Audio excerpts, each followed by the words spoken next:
Pinaghahandaan na ng kampo ni Vice President Sara Duterte ang inaasahan nilang worst case scenario na mangyayari sa kanya sa gitna ng mga inihahandang kaso laban sa kanya.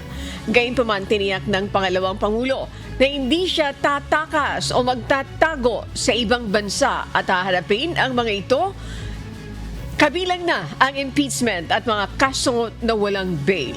Naniniwala si VP Duterte na hindi magiging patas ang investigasyon ng National Bureau of Investigation o NBI dahil sa mga pahayag ni Pangulong Marcos at ng Department of Justice kaugnay ng issue na kinasasangkutan niya.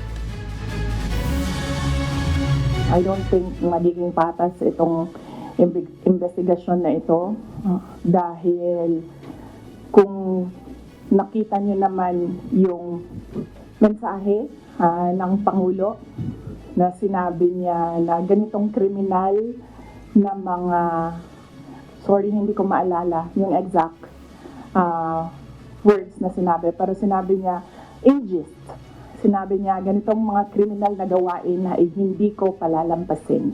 So sa makita na natin no the pronouncements of the President, meron ng bias. No, ma'am.